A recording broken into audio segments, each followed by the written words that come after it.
Good afternoon. It is my great pleasure to welcome everybody to this afternoon's public forum on documenting the past, fostering the future, and potentially we will also have future drinks. If not, there is a beautiful array of empty glasses over in the corner. In any case, for those of you who I haven't met, my name is Andrea Stanton, and I'm one of the Associate Deans of the College of Arts, Humanities, and Social Sciences, and I'm really honored to be here today on behalf of our Dean, Rhonda Gonzalez, and to be in the company of all of you. As you may know, we in CAUSE are very proud that we have been one of the primary supporters of the Documenting the Past, Fostering the Future initiative, just as we are hugely proud to have so many colleagues and students engaged with IRISE. This afternoon's event promises to be a fascinating conversation between our faculty members and our guest speaker about the ways in which curricular projects can grow and thrive in today's racial climate, and particularly in higher education.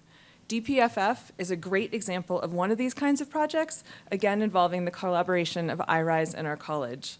Thanks to a grant from the National Endowment for the Humanities, DPFF is piloting a unique interdisciplinary curricular program called Youth Voices in El Movimiento. This NEH grant is currently supporting faculty from across our college in teaching more than a dozen courses for this curricular program. These courses are offered as part of our Critical Race and Ethnic Studies program in partnership with 4 departments: History, Media, Film, and Journalism Studies, Spanish Language, Literary, and Cultural Studies, and our Anthropology Department's Ethnography Lab.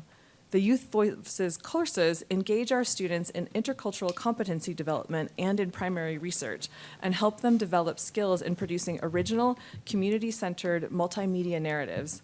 In these courses, students will collect oral histories or testimonios that will contribute to the effort to decolonize the archives of the Rocky Mountain West. At least a dozen testimonios will be housed at History Colorado, which is also a partner in this work. Again, we are so proud of this initiative and everyone involved in it. So now, to introduce our panelists and our guest, I'd like to welcome my colleague, Tom Romero, who is Professor of Law and History, Faculty Director of IRISE, and the Principal Investigator of the NEH grant.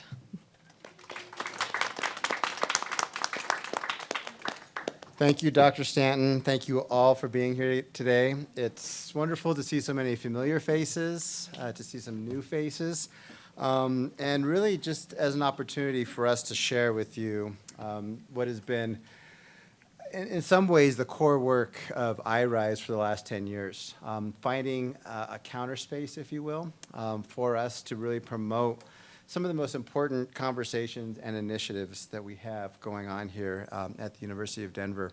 And I've already messed up the technology, so I apologize. Let me first start with some thank yous and some acknowledgments before we get started into our conversation. A big thank you to Dr. Andrea Stanton to give the welcome, and Dean Rhonda Gonzalez and the various department chairs of the College of Arts, Humanities, and Social Sciences. A big thank you to my colleague who's here today in the law school, Nancy Leong, the Associate Dean of Research at the College of Law. I want to give a thank you to our friends and partners, the Center for Community Engagement to Advance Scholarship and Learning, who have helped us to support students, to help us first develop the curriculum that we have going on as part of this project, and hopefully to get our students involved kind of most directly, in particular, in oral history and testimonial collection. I also want to acknowledge that we are on Indigenous land. We are in the homeland of the Ute, the Cheyenne, and the Arapaho. We also recognize the 48 contemporary tribal nations that are historically tied to the lands that make up the state of Colorado. This land where we work, live, and learn has been a site of human activity for 13,000 years. Thus, we honor elders past, present, and future, and those who have stewarded this land throughout 500 generations. I also want to recognize the repeated violations of sovereignty and territory that have impacted the original inhabitants for the last 400 years. We know that this space and nation were founded upon beliefs, attitudes, and ideas that continue to enact exclusions and erasures of Indigenous peoples. Indeed, we at DU played a distinct role in the Sand Creek Massacre, and ourselves struggled to reconcile that past with the substantive commitment to equity, inclusion, diversity, and most importantly, justice. I would also affirm that this type of acknowledgement is not enough, right? It's insufficient. It doesn't undo the generational harm that has been done and continues to be perpetuated now against Indigenous people, their land, and their sovereignty. But may this acknowledgement demonstrate a commitment from all of us here today and connected to IRISE to work together to dismantle ongoing legacies of settler colonialism, oppression, and inequities, and to recognize the hundreds of Indigenous nations who continue to resist, live, create, and uphold their sacred relations across these lands. I finally want to acknowledge all those who are not in the room today. Those who scrub our floors, clean our bathrooms, wash these windows, prepare our food, and maintain these beautiful manicured landscapes of this campus. All those who give us the ability to use this space and this campus to have such thoughtful and important dialogue. I want to give a special shout out to Libby Fatah in the law school, Marinka Swift in IRISE, Lexis Vaughn in the Division of Diversity, Equity, and Inclusion, for all doing the behind-the-scenes work in organizing flights, setting up meals, creating flyers, reserving space, and doing so much more. So it is my honor today to moderate this conversation. As you heard, last January, IRISE received a grant from the National Endowment for the Humanities to pilot a unique interdisciplinary curricular project that launched officially this academic year and will extend into the next academic year. This grant is a small part of a culmination of nearly 2 years of conversations, meetings, thinking, and planning that resulted in what you had seen on the screen, the Documenting the Past, Fostering the Future initiative. We will have some QR codes later that you can jump to the website and kind of dig a little bit deeper. The website is justiceyouth.org or www.justiceyouth.org if you want to take a look at it and as you're referring and thinking through kind of more particularly some of our conversations today. The curricular part of this work has faculty from across the College of Arts, Humanities, and Social Sciences develop and offer, you heard a dozen, maybe up to 18 to 20 courses to amplify youth voices in the Chicanx movement. The NEH grant has accordingly allowed these faculty to design a robust and integrated multi-course curriculum to activate students, faculty, and community members in place-based learning and humanities research. These classes engage students in 3 interconnected ways. First, it gives our students a grounding in the literature, the people, and the places of the Chicanx movement here in Colorado. Second, students have the opportunity to be researchers in their own right as students scour the archives and collect oral histories. Third, it gives students skills in the production of original, community-centered multimedia narratives. As students work with a team of faculty members and local historians, they center young people, themselves, and the elders in whom they are engaging with in cross-generational dialogue as major change agents and thought leaders in the larger struggle for racial justice in the past, the present, and the future. As we know, curriculum and learning about race, inequity, systemic and institutional oppression are all under attack in education more generally. You may recall in September 2020, the Trump administration outlawed the teaching of so-called divisive concepts by federal agencies and its contractors. The order was subsequently rescinded by President Biden on the day of his inauguration on January 20th of 2021. Yet, in response to that, from 2021 to the end of 2023, over 16 anti-critical race theory, anti-diversity, anti-divisive measures emerged from state and or local authorities in every U.S. state besides Delaware. The nation's 25 red states are responsible for 63% of all introduced measures. 20 come from blue states. Nearly half of these measures were enacted or adopted, with our neighboring state of Utah being one of the most recent.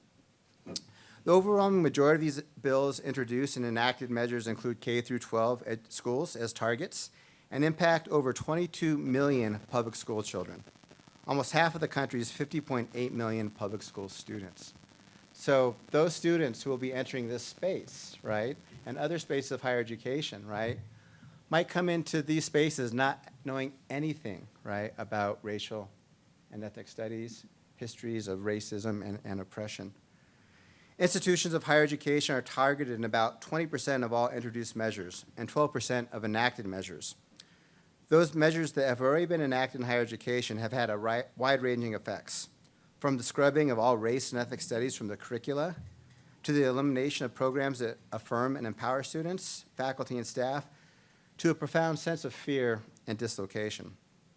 The most recent data from 2024.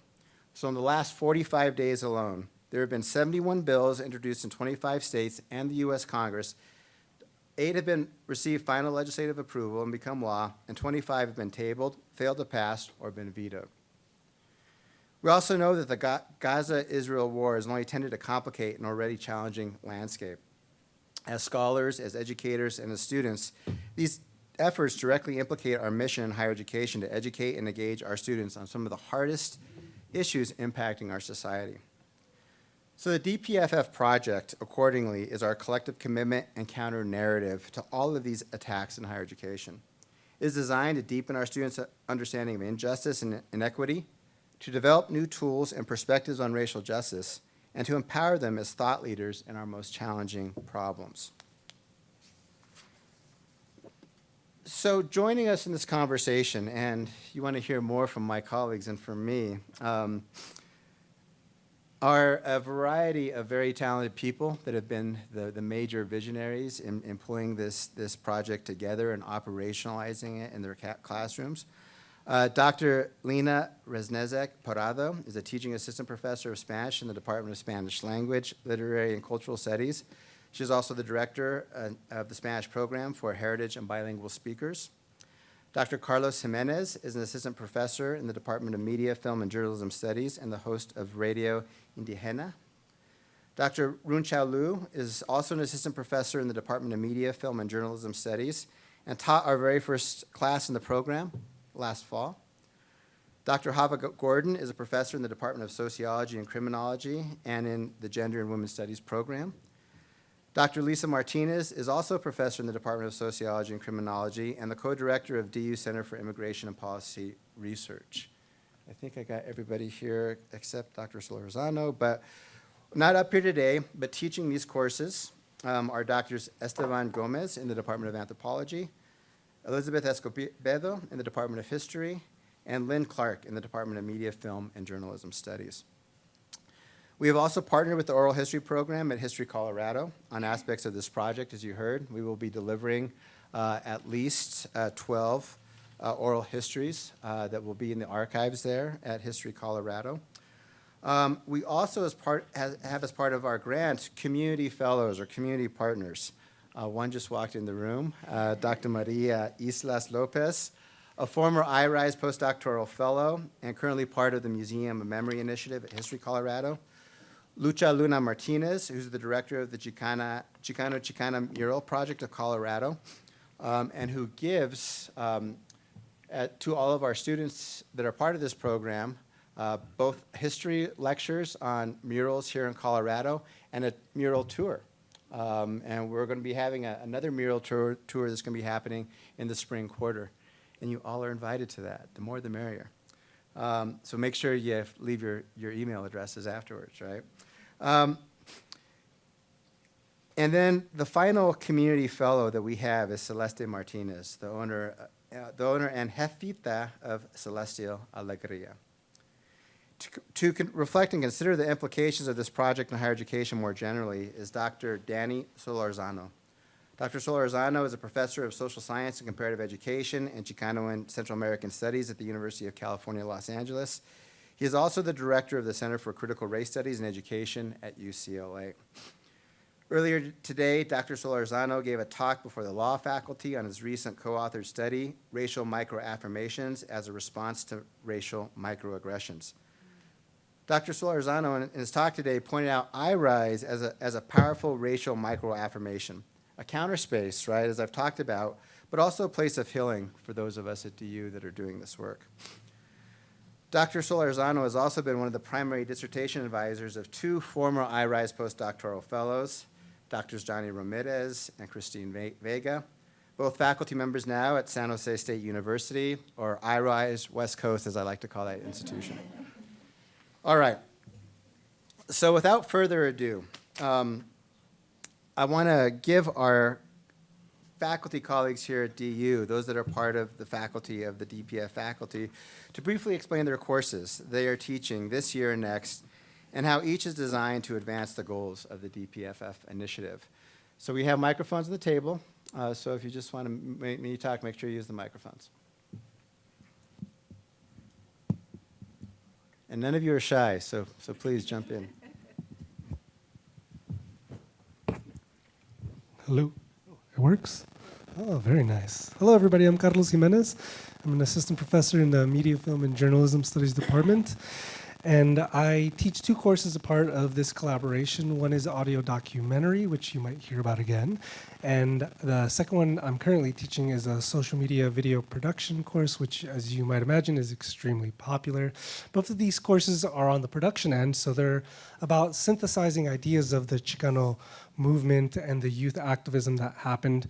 Much of it is really making students aware that this happened here in Denver, which many of them are extremely surprised to know that there was blowouts, that students walked out, that the Crusade for Justice was here, that facilities were bombed, that these incredible events happened here, and it's their job to take these historical moments, look at primary research that's collected from some of the other classes, and to synthesize that into products as a part of each one class. Podcast for one, within the audio documentary, and social media style videos for the other.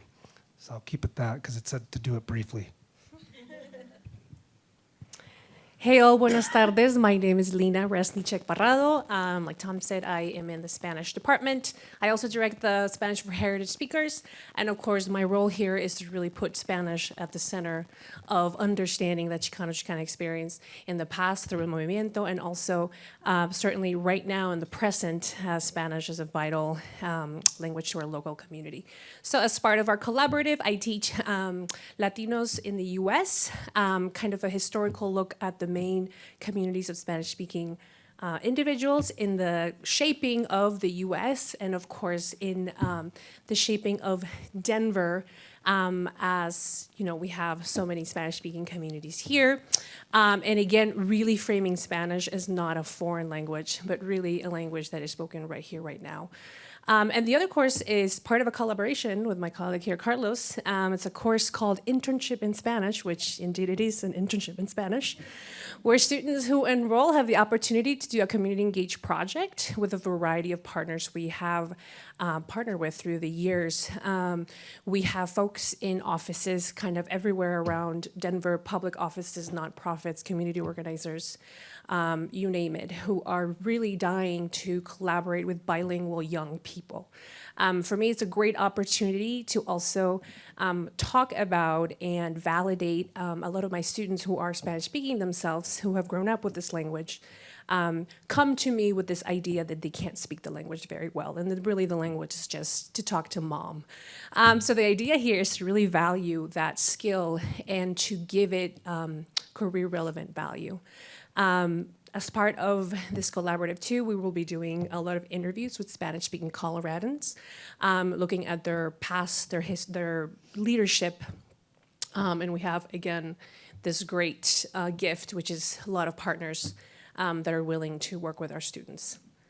Well, that's a summary of what I do. Oh, do you need it? Sure. You have your own book. Thank you. Hi everyone, I'm Lisa Martinez. I'm faculty in the Sociology and Criminology Department, and my course, very similarly titled to yours, Lena, is Latinos in American Society. And that course was one I prepped and was offered for the first time my first year at DU in 2005. And it was my second quarter of teaching, so it would have been winter quarter 2006. And unlike my other courses, I walked in on the first day and it was predominantly Latinx students, which was a first for me. It was a first for my students. And that class in particular, I think, really had an effect on me, and as I learned also on my students, only because it was the first time they'd been in a class where not only the professor, but everyone around them looked like them. So that was the course that sort of launched my interest in a lot of this work.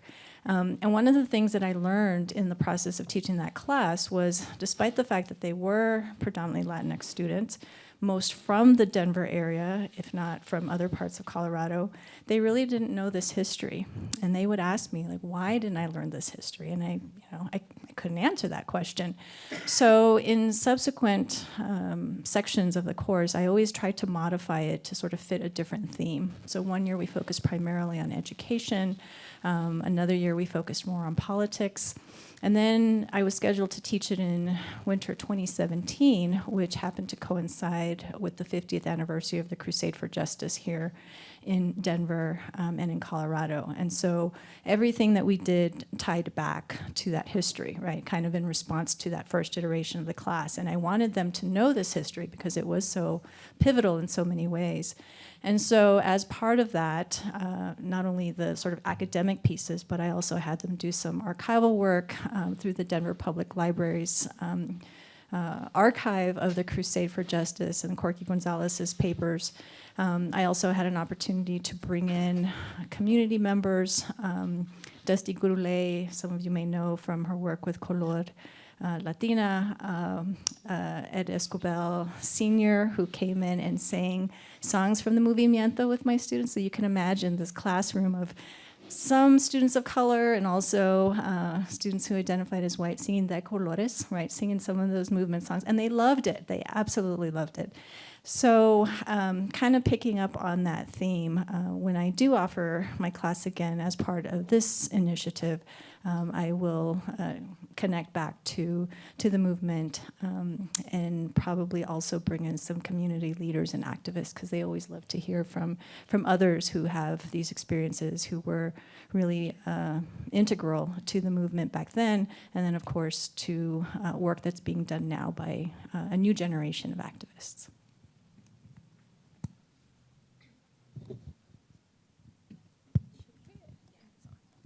Hey everyone, my name is Rencha Liu. I'm from the Department of Media, Film, and Journalism Studies. So in the fall of this academic year, I offered the very first course as part of this curricular initiative called Popular Music and Social Justice. Currently I'm not offering any courses as part of this initiative, but in the spring, I'll be offering audio documentaries, which will be similar, which is the same class that Carlos teaches, which will be processing some of the oral history interview recordings and also archival materials, and to create audio documentaries and hopefully music themed. Hopefully we can have this opportunity to work with some of the Chicano and Chicana-Chicanx musicians that we worked with as part of the Popular Music and Social Justice class in the fall again. So as the very first class being offered as this initiative, my class beta tested a lot of stuff, and I think the highlight of this class was the musician panel that was organized by me and the community partner that we worked with, Celeste Martinez. So we invited 5 musicians from the local Denver area, and who are all in their, I'd say 40s or late 30s. But as you all know, like this, the DPFF project really emphasizes the youth voices. So we really try to, create that cross-cultural and cross-generational conversations and dialogues through having these musicians who have started their musical activism careers early in their youth, like late teen years and early 20s, and then continuing into their 30s and 40s and still going on. So we are really grateful to have them to create this cross-generational dialogue between themselves and also the students, and also thinking about the future and the connections that we get to foster through having these musicians and artists coming onto the campus and engaging the students by talking about the meanings behind their works, behind their bands, behind their albums, behind how they have found themselves through music, and how they have incorporated social justice and see themselves as an extension of the Chicano movement through music and arts. So hopefully our other courses can have similar guest speakers. I think we will have similar panels, which will be open to the entire campus and the communities, and hopefully you'll be able to see those events coming up on your calendar and join us. So yeah, I'll leave that to. Hi, everyone. I'm Hava Gordon. I'm a professor in sociology and criminology with Lisa Martinez. And I'm teaching a class on social movements. So we cover a variety of movements to look at some deeper movement dynamics, like how do groups make social change? What explains the rise of movements or predicts the rise of movements? How do people collectively interpret social problems as both unjust and changeable? And hopeful enough to make change. So how do we get groups to that point where they're ready to engage in activism and even high-risk activism? We also look at issues of tensions in movements between maybe utopian goals or strategic goals, policy goals versus culture change. We looked at dynamics of repression. So what explains movement repression? How do movements respond to repression? How do movements engage with counter movements? We look at right-wing movements. And finally, coalitions. And so a big part of this class will be looking at El Movimiento as kind of this amazing movement that catches a lot of those themes, and also the role that young people play in social movements, historically and also now.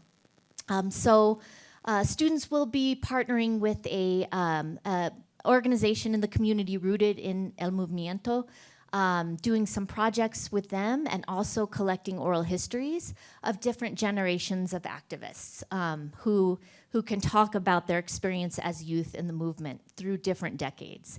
So through that, I hope students will see some patterns and continuities in conditions, unjust conditions, and also things that might explain some of the changes between now and then. So I'll stop there.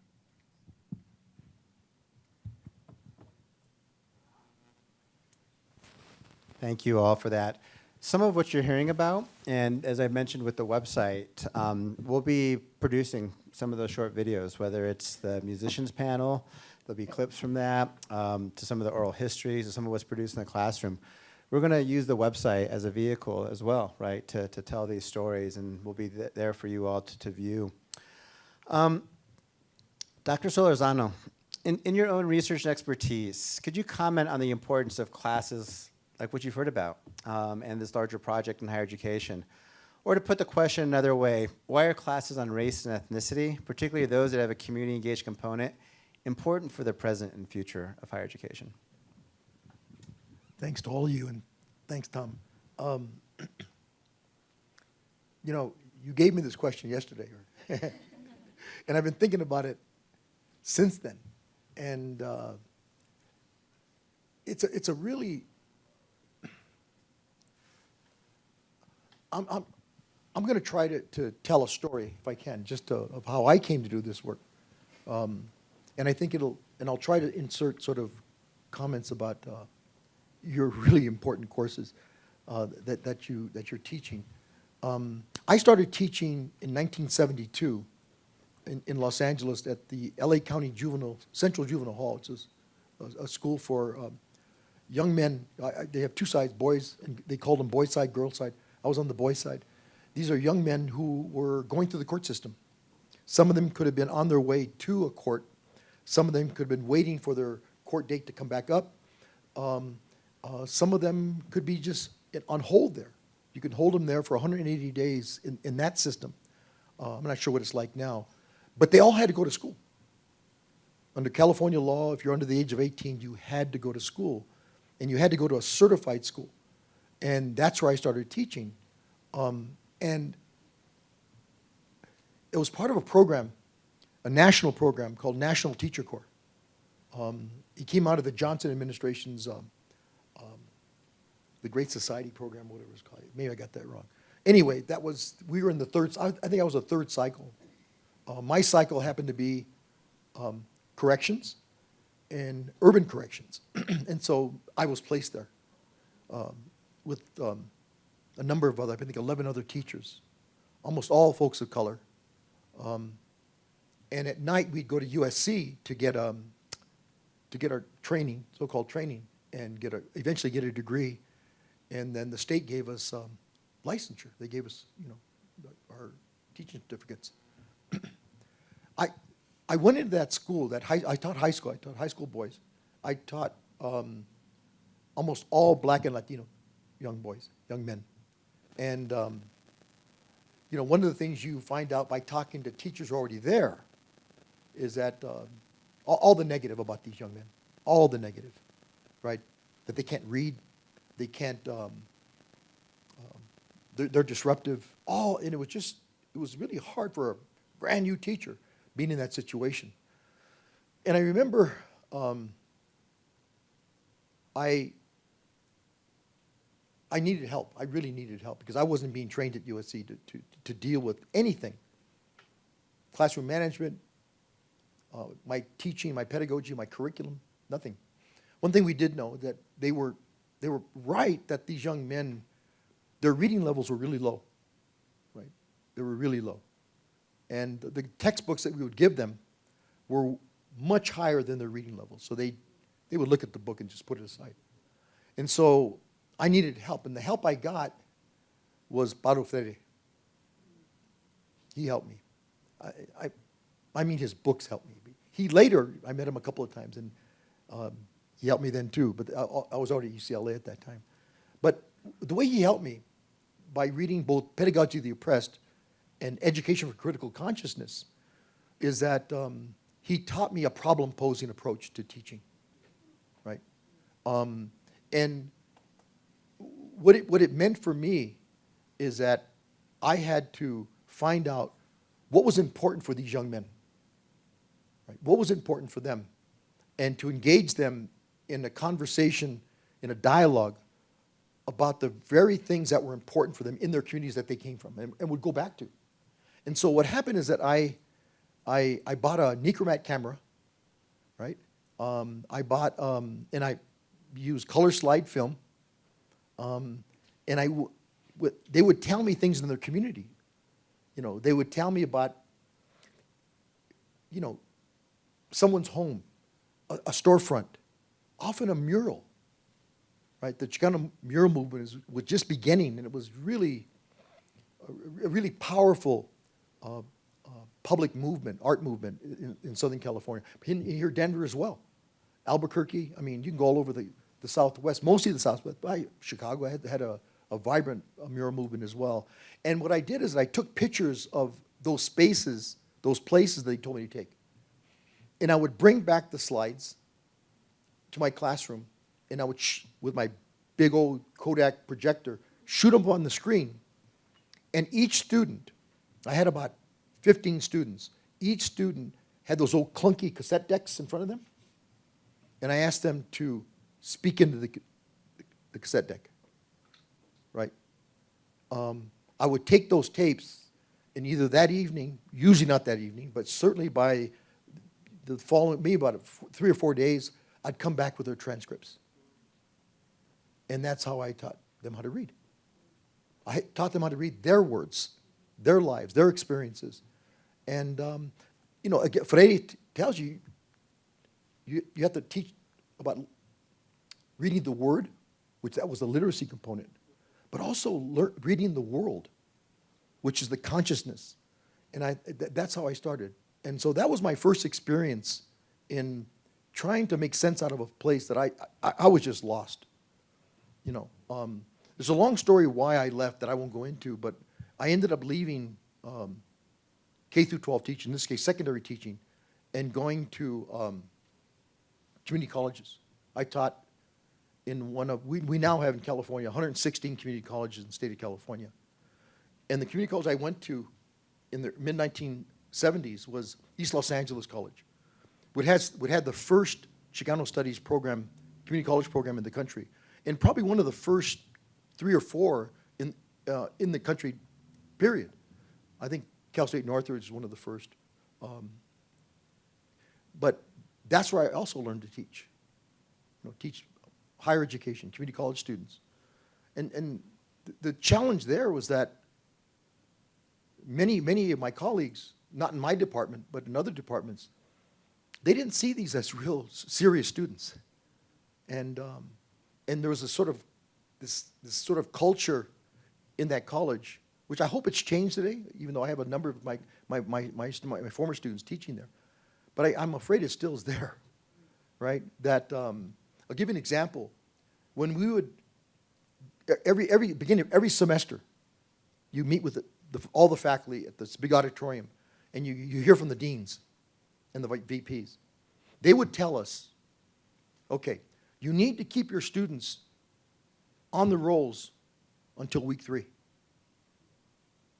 After that, it's up to you. Well, I mean, what kind of message is that sending, right? And so sure enough, at the beginning of every semester at a community college, any college, but community colleges, you can't find a parking. It's really difficult. It's amazing, the vibrancy in that place. But by week 4 or 5, it's empty, right? And that was really troubling. And so that whole idea, that expectation that these students, these community college students, which were at the time in my classes about 80-90% Latino or Latino, right? The expectation, because they not only went to Chicano Studies course, they went to math courses, they went to all the other courses in our school, in our college. And for me, that was a really, again, I learned so much more about the institution of East LA, which reminded me a lot about the LA County Juvenile Central Hall School, right? And the way they thought about the kids, young people, the students. And so in 1980, I started teaching at Cal State Northridge, which was one of the first Chicano Studies departments in the country. And I got to work with someone who I had been using his book in my classes at community college. He was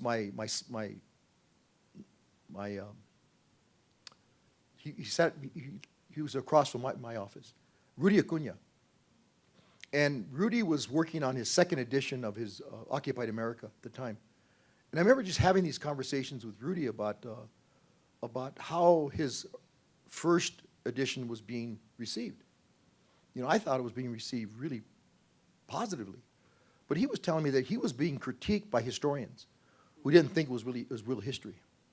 And so he was telling me that some of the frameworks he was using were being challenged by some of our own colleagues who thought that he hadn't centered class in that first edition of Occupied America, the 72 edition.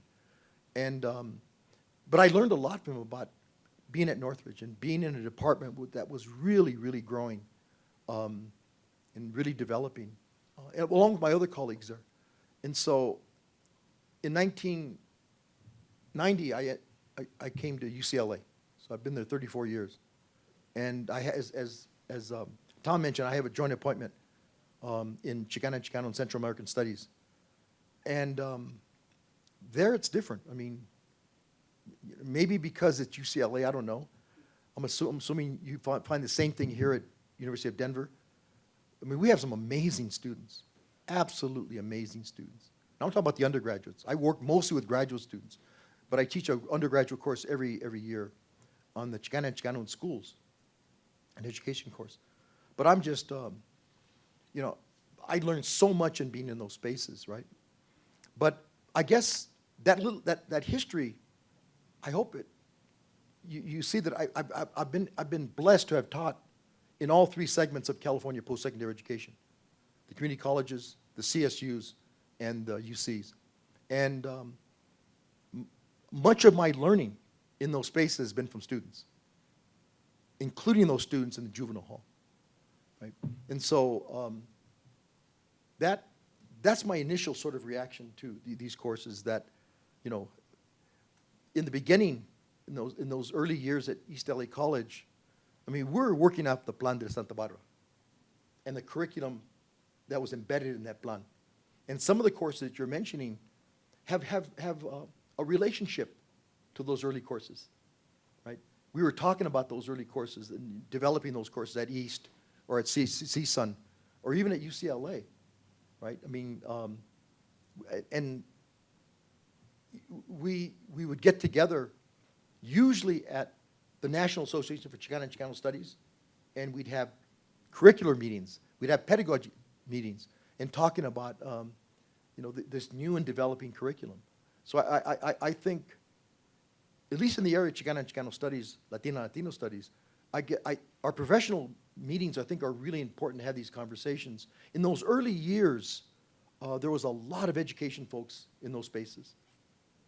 Not so much today, but then a lot of education folks. So that's a little bit about, I have other ideas, but I think I'll pass it, and I'll try to respond to some. But before I do, I looked at your course online. It's an amazing course, right?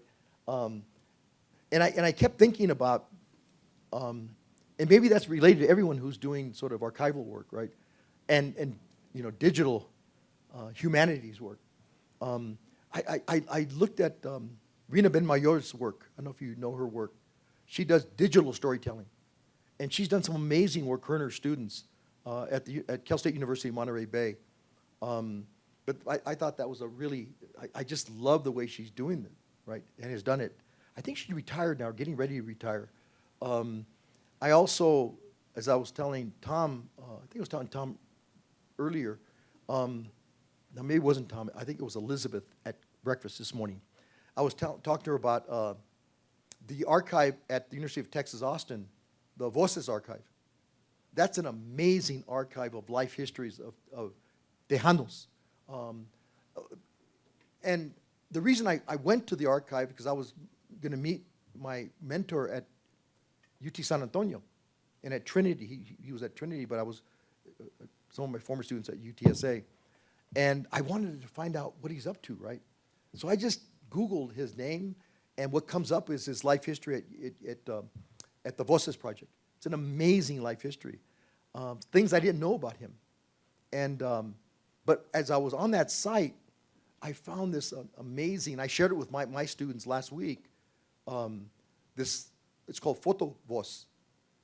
And that's another tool, right? An amazing tool where they basically they give the collaborator photos, her photos or his photos, and they just talk into the mic.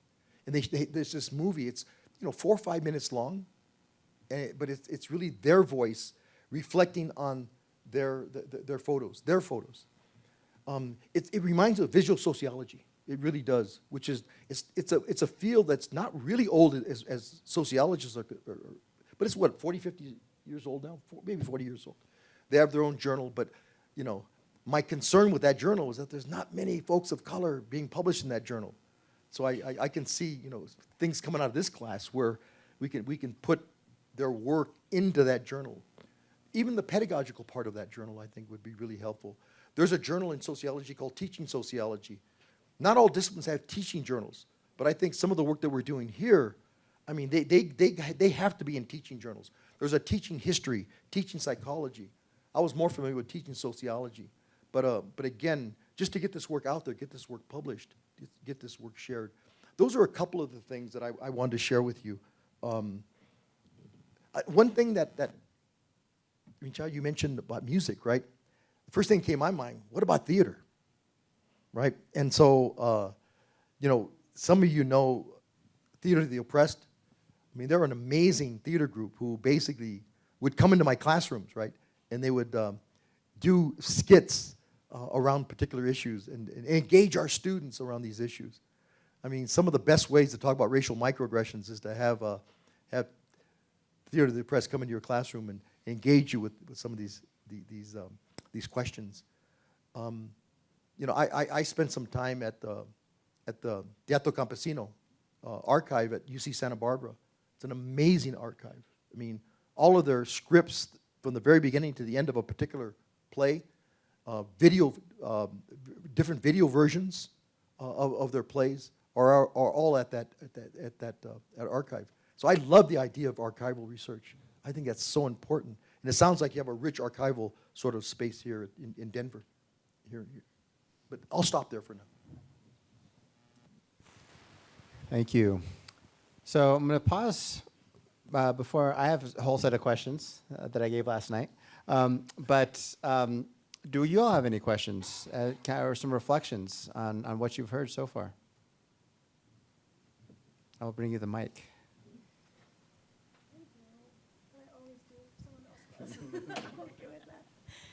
Hi, I know a lot of familiar faces. My name is Dr. Monica Gutierrez. I'm in the School of Social Work, and I teach a community organizing class.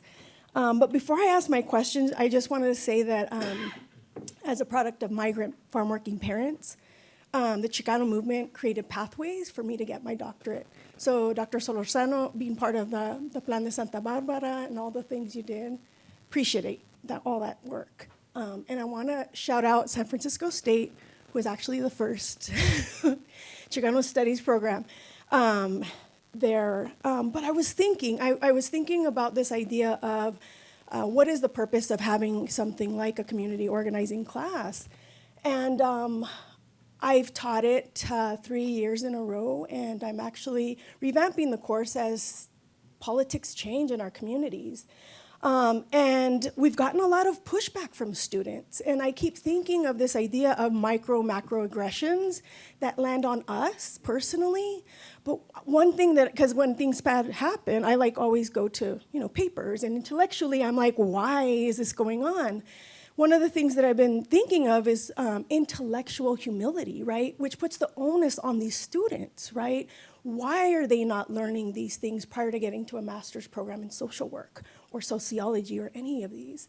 What are the underground themes for them that are coming up that they need to work on instead of us having to be deal with the trigger points, right, of macro and, I have issues with saying micro and macro aggressions because they really feel really worse than that, right? It's not a paper cut. I'm just wondering, and one of the things that ends up happening for us that deal with political stuff in the classroom are evaluations, and if you're pre-tenure and all those things. And so I guess there's thoughts and comments, and maybe for those that have bared the brunt of some of that, and I'm sure on the panel you all have, how do we move forward with that, right? While still being true to the Chicano movement and the movements happening here in Denver, that are difficult, right? That deal with oppressed peoples and continue to do that, right? We have to talk about it. We have to talk about it even though there's students here that do not want to do that, right? Refuse to. So anyways, intellectual humility, I keep coming back to that, so yeah. If we don't have answers, that's totally fine. It's just been something on my mind. Any thoughts?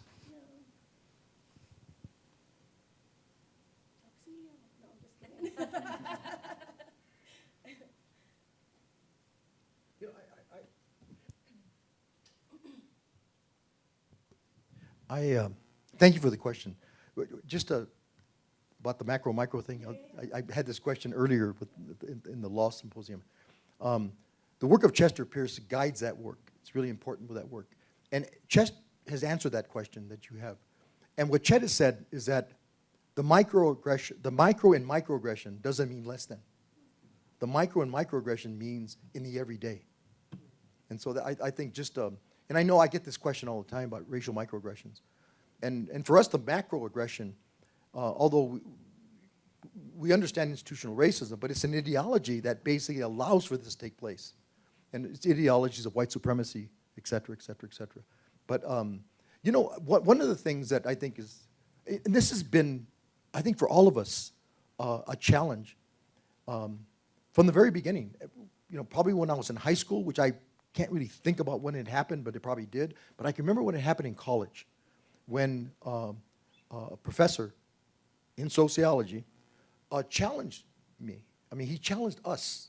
And he said, this is 1969, Loyola University, when it was still called Loyola University. He said that the research is clear that families of color don't value education. Right? And I'm a 19-year-old, and I'm thinking to myself, what's he talking about? So I raised my hand, right? And I said, I don't agree with that. I go, and he said, what evidence do you have? So I said, my mom and dad. Right? So he looked at me and snickered, looked at the class, snickered, and said, okay, a sample of two, your mom and your dad. And I'm thinking that he wanted me to add to the end the sample size? I said, well, you know, so-and-so's father, so-and-so's mother. And I kept adding names of people I knew. And he said, stop. He said, you're not gonna convince me. What I'm sharing with you is research, right? Research that backs up what I just said, that Latino families, Mexican families don't value education. And I've spent a good portion of my career challenging that professor, right? My dissertation challenged him, and it challenged him empirically. I'm not a quantitative researcher anymore. I'm a qualitative researcher. But in order to answer that question, what I did is that I looked at the first national Chicano survey, right? The first ever out of the University of Michigan. And I used that data to answer that question. And I wish I can see him now, which he's probably long gone. But I think challenging that deficit frame is really important, really important. And sometimes in our communities, we internalize that deficit frame. We really do. And we as educators, you know, we have to push back. We have to, you know, again, get our students to acknowledge all the strengths that exist in their lives, their communities, in the way they think about these issues. And that's one way to respond, I think. You know, just because deficit framing is still so much a part of how the outside and sometimes the inside looks at our communities, right? And that's where I think, you know, some of the work that we developed out of UCLA, some of the work on community cultural wealth, you know, some of the work out of Arizona on funds of knowledge, I think challenges those deficit frames. I was going to add quickly that I was thinking about one of the very special aspects of this particular collaborative is that we are all believers in engaging with the people that made part of this history, and that we believe that those voices are important and are how we can kind of leverage our class spaces for students. So, you know, I've learned a lot about oral histories and oral narratives and what those are, and trying to be intentional of how I can really apply that to my discipline that isn't necessarily something that I've done for a long time, but that it makes so much sense for me and my students to engage with those that we talk about in class, you know, and having access to so many rich individuals right here in Denver that really contribute to all the notions and all of the things that we talk about in classrooms. So, you know, through the as long as you do these oral narratives and have students go interview people and talk to people and ask the questions, you see students really developing this either empathy for particular experiences, really applying the notions in class to understand those more critically, or most, you know, excitingly is when students see themselves reflected in these experiences and are able to kind of critically reflect on why those experiences are similar but different to their experiences. So again, I think this idea of oral narratives, testimonios, archival work, kind of different types of media that we're putting together through these different disciplines and really, really motivating our students to be the collectors of that data is just so powerful. And I think that, you know, we could all learn in our discipline to kind of embed that in our practice. So yeah. Other thoughts? Monica, I have a very quick response to that too, and I think the other thing to point out for all of you up here, I think I recognize, you know, so many of you, right, is that are in different stages of your career, right, in these types of spaces. And IRISE, in one way, right, if you look up here, you know, we have assistant professors, right, teaching faculty, full professors, associate professors.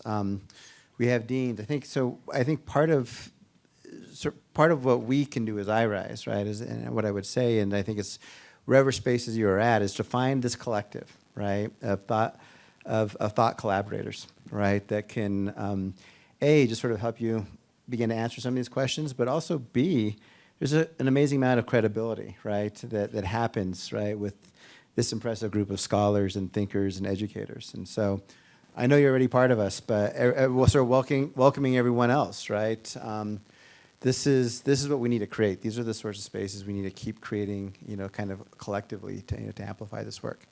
So I hand up over here.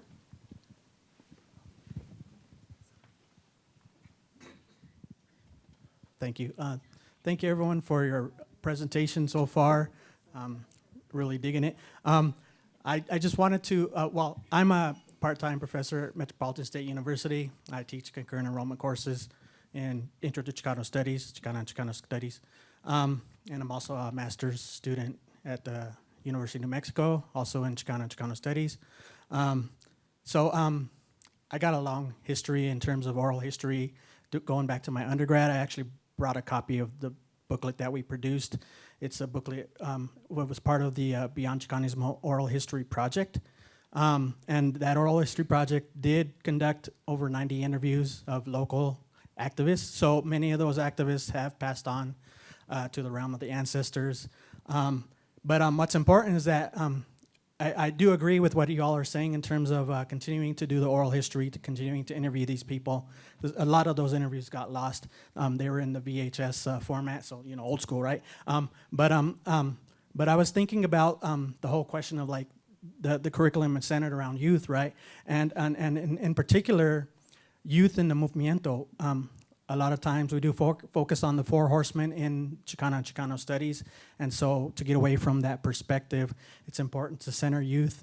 In particular, this year is the 50th year anniversary of the Los Seis de Boulder, so I don't ever say it's the bombings because that really kind of dehumanizes them, but Los Seis de Boulder were two activists killed within 48 hours of each other in two separate bombings, and there's a lot of people that were related to Los Seis that are still around. The 50th year anniversary celebration commemoration will take place this year in Boulder, Colorado at the end of May. I'm a part of the organizing committee. And so just thinking about how you all will center the youth, how you all will get back to like what Dr. Solórzano, is that how you pronounce your last name? And you're my tocayo, my name is Daniel too. I followed a lot of your work as well. And so I'm sorry, I'm getting away from the question or the comment, I guess.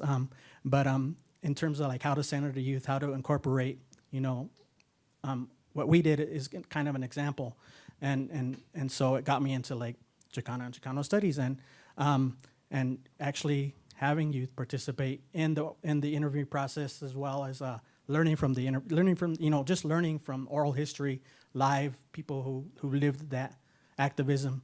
And understanding, how movements change, how movements fragment, what movements go through in terms of political repression. And we're talking about repression. Los Seis de Boulder is a prime example, right? There's also other martyrs here in Colorado. You had Ricardo Falcón. You also had Luis Jr. Martinez and Carlos Zapata. I'm not sure where I'm going with the question or the comment, but I just kind of wanted to throw that out there, and also offer myself as a resource for anybody, and I'm open to the dialogue and discussion, so thank you. Any thoughts or reflections on that? Sorry, but I do again. Thank you for bringing that up, Danya. All right. One of the, in addition to the youth voice, which is really important, I think we continue to struggle with women's voice in these movements, right? And I'll give you an example of one of my former students. She's now at LMU, Dolores Delgado Bernal. Dolores, her dissertation was on the East Los Angeles blowouts in 1968. And she came to my office one day and she said, she's taking a class in the history department about movements. And they're talking about the blowouts. But she goes, they're not talking about the women's role in the blowouts. And she said, I've been reading the record, the historical record, some of the historians that are talking about movement. I won't name them at the moment, but she said that they're not mentioning women's role at all. And she asked me, Danny, you grew up in Lincoln Heights, right? We're Lincoln High School, one of the 3 schools that were part of the blowouts, Lincoln, Garfield, and Roosevelt. And she goes, did you know anything about women's role in the blowouts? And I go, well, I went to a school, I didn't go to Lincoln, I went to Cathedral High School, which is a Catholic school in Chinatown, which is just down the street. And I go, I knew some of the people that were participants, but I wasn't political at all as a high school senior, and that's when it took place. You know, the spring of my senior year, and but I now know that there were women were involved, and I mentioned. Did anyone mention Paula Cristosimo? She was an activist during that time. Never gets mentioned in the historical text. And she goes, no. Did they mention Dolores Baca, one of the mothers who organized with the students? No. Did they mention Celeste Baca, her daughter? No. Right? I kept asking, did they mention people that we knew now in retrospect I knew were involved? And so Dolores basically said, that's her dissertation. That's going to be her dissertation. And so she, in that dissertation, she told the stories of, I believe, 10 women who were active during that time, during that actual event at the 3 high schools, Lincoln, Garfield, and Roosevelt high schools. And just amazing stories. She was doing pláticas before there were, we call it now pláticas. She was doing testimonial before we call it testimonial. And it's an amazing dissertation and subsequent work. But the one thing she did, she put the concept of leadership, she challenged that sort of male-dominated concept of leadership. And she called it grassroots leadership. And it was based on her interviews with these 8 to 10 women. And she called it dimensions of leadership. I'm looking at my notes here. The one we often think about when we think of leaders, those who hold offices, right? Or those who are spokespeople. And if you look at the pictorial record of movements, you'll most often see men, right? You ask yourself, where are the women in this? Why aren't they being photographed? Anyway, but she developed 3 other dimensions of leadership that emerged from her dissertation. One was the whole idea of developing consciousness in the organization, in the movement. The other one was actually organizing itself, the everyday organizing efforts that movements live by. And the final one was networking, right? These are all dimensions of grassroots leadership that emerged from her pláticas, her focus groups, her one-on-one interviews, her life histories of these 8 to 10 women. And I think that, unfortunately, when I see movements, I often see somewhat similar patterns. You know, I've been at UCLA now for 34 years. And Mecha, they had a split because women weren't represented in Mecha. And the women said, forget it. They left and they formed their own organization, right, at UCLA. And that happened at a lot of places, So again, focus on youth, but also the gender component. As Mari Matsuda, a critical race theorist who many of us know, she says, when you maybe start with asking race, but you also have to ask the other question. And for her, the other question was gender. And look at that intersection of race and gender. So I want to make sure that there's enough time for y'all to get your mimosas. But I want to give kind of one opportunity for our panel here to kind of reflect on a bigger picture question. And it's really this, and sort of let me frame it a little bit. The University of Denver came very late to having any sort of curriculum around race and ethnic studies. Our inaugural director of what is now a critical race and ethnic studies major is in the house, Dr. Reginald Byron. And so it's fascinating that the University of Denver, and those of you that have been at this university know the struggle to create that program over many decades, right? Well, many schools started them and then shuttered them, right? So this is happening, I think, in a really interesting moment in higher education. At the same time, with everything I started out talking about, right, the backlash against this type of learning. So I don't know if we're at an inflection point. I don't know if history can tell us a little bit about what the future looks like, but I'm wondering if y'all might just kind of finish us up thinking and reflecting, you know, what your own thoughts on what the future of race and ethnic studies looks like. And Hava, I'll give it to you. We'll go down the line. Okay, so actually, Daniel, you got me thinking about the role of youth and the submerged stories about youth and activism. I'm thinking about my own discipline in sociology, where a lot of scholars are now paying attention to youth activism, but really only in terms of social media and media use as kind of a way to understand where movements are going.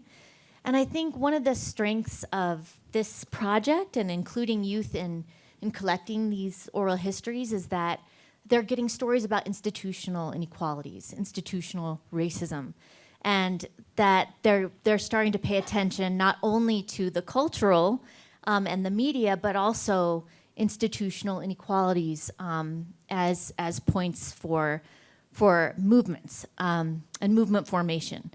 So I think that's one of the powerful things, that we can see how we're all still embedded in institutions, and then, you know, all the more reason we need a critical race and ethnic studies program, because that is an institutional support to tell stories about institutional inequalities.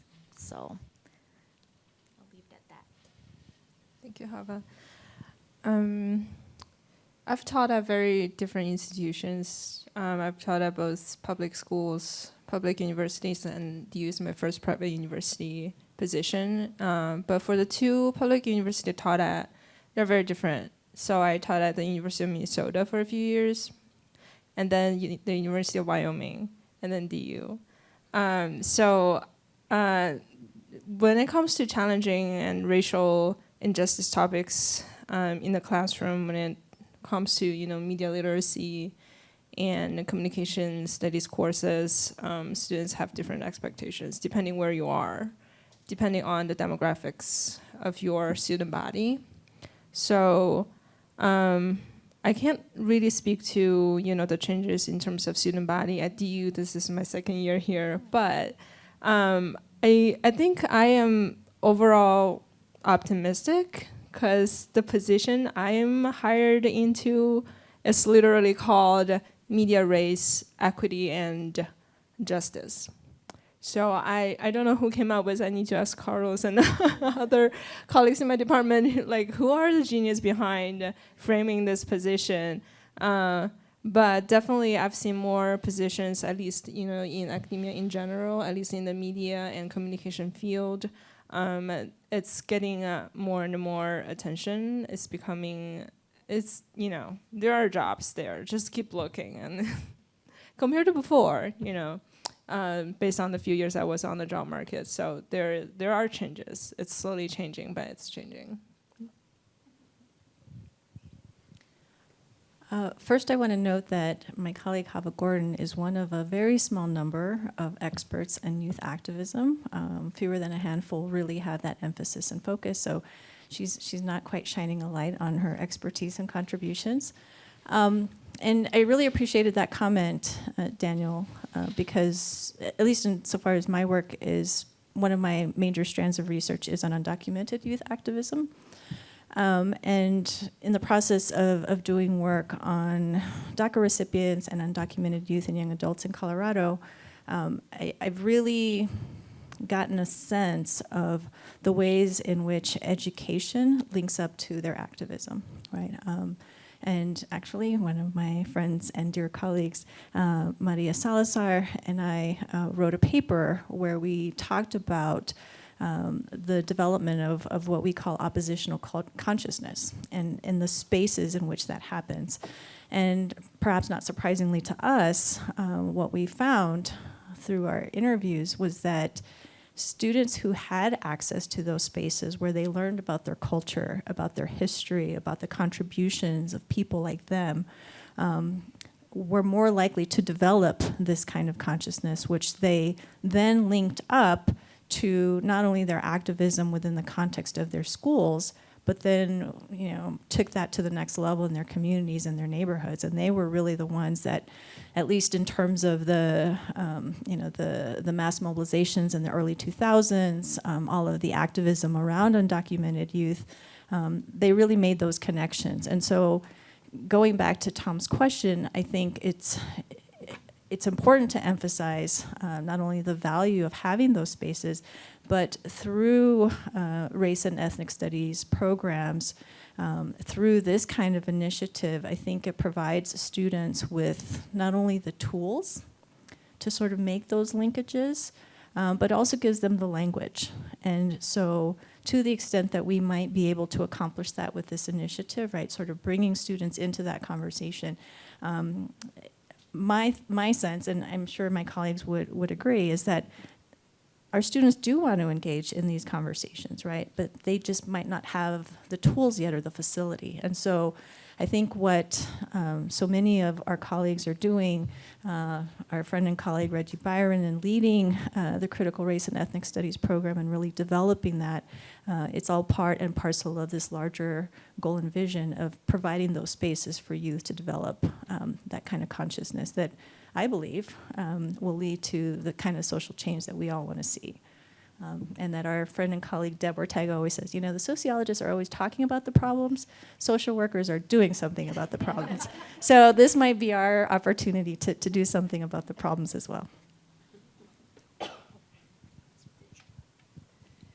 I was thinking about the fact that, you know, in what I do in working directly with Spanish-speaking Latino students, there's no way to do what I do without talking about race through language study. And that it's a treat to be able to do that kind of as a core practice.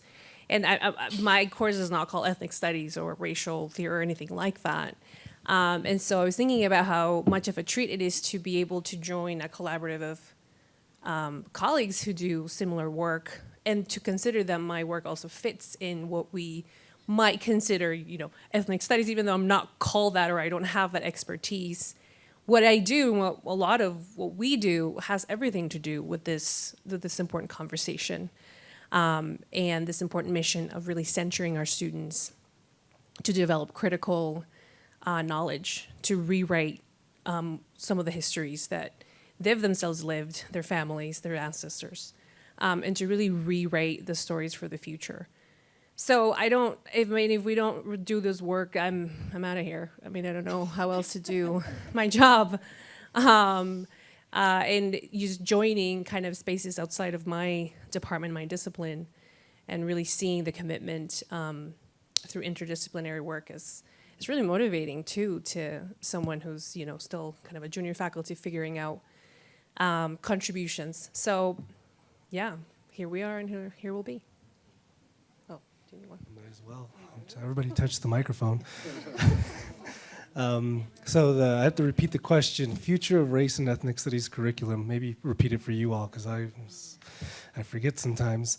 And I think immediately what comes to mind is I had a friend a while back in graduate school who always griped about the fact that in our graduate program, race and ethnicity as a topic, we were in a quarter system, so it was 10 weeks like here, was always week 10. That was it. That's all we got. And so for the future of, you know, critical race, ethnic studies, it's really for it to be 10 weeks. It's really for it to be the whole thing. And it also just reminds me of, you know, what is the future here? And part of it is, it's why I do the work that I do. I focus on farm workers, day laborers, youth in public housing, and part of it is really looking at my discipline, film media studies, and seeing that these folks aren't talked about when it comes to media and innovation. And so the work that and there's now more folks doing this, but it's really finding communities that aren't really taking into conversation with innovation and technology and recognizing these folks are actually at the cutting edge because of their circumstances, migrants, because they have to move thousands of miles to be somewhere. They are going to be the first ones in line for that instant communication so that they can get back home. So really, for me, and thinking about my work and the future of this area is really to continue to bring folks into the conversation that haven't necessarily been a part of it. Do you want this microphone? Yeah, might as well. Oh boy. When I think about walkouts or blowouts, right? And that, I mentioned that's Dolores' dissertation, but I had a recent student, Brian Partida, who did, building on Dolores' work, looked at the blowouts in Phoenix, Arizona, 1970. And what we realized as he was doing this work is that the research on student activism around blowouts or walkouts is too California-centered. It's too LA centered, that there was a lot of things happening around the country. And so I pushed him, I go, let's put together a map between 1968, 1967, 1970. Where were the blowouts taking place? They were all over the country, right? Is it West High School here? West walked out, right? Phoenix Union walked out, obviously. Down in Tucson, there's a couple of high schools that walked out. We found junior high school students walking out in San Jose, California, and in Houston, Texas. We found students walking out in Kansas City, Missouri, Chicago, Illinois. But we need to document those stories, right? I think that's really, really important. And so for me, fast forward to California, and I hate to do what I just said I'm not going to do that, right? We have, and we may not be the first state, but to graduate from a California high school, you have to take an ethnic studies class beginning in 2025, 26, probably 26. It gets pushed back. But in LAUSD, in San Francisco Unified, in San Jose Unified, in Santana Unified, you have to take it now. You got to take an ethnic studies class. And so we don't have the teachers to teach those classes. And that's where teacher education programs come in. Our school is a really small teacher education program, 160 students a year. That's small, right? Where it's happening in teacher education, it's in the CSUs. It's at Cal State Long Beach, Cal State LA, Cal State Northridge. There's 23 of them. They all have teacher education programs. So if you're going to train teachers to teach ethnic studies, you got to start training them now. If you're going to require students to take an ethnic studies class, you have to. And so that's one part of it. The other part of it is that in California, those 116 California community colleges, you have to take an ethnic studies course to graduate, I think beginning next year. You have to take that course. In the CSUs, you have to take an ethnic studies course to graduate from a CSU, those 23 campuses in the state of California, right? You need faculty in each of those spaces. In the UCLA, we're still struggling with that diversity requirement, right? And we're still going to struggle with it, right? Even though we have a very good ethnic studies departments, Black Studies, Asian Pacific Island Studies, Native American Studies, and Chicano Central American Studies. But I think we're way behind the ball here. In California, to get into a University of California, if you're a high school graduate, you have to take the A through G requirements.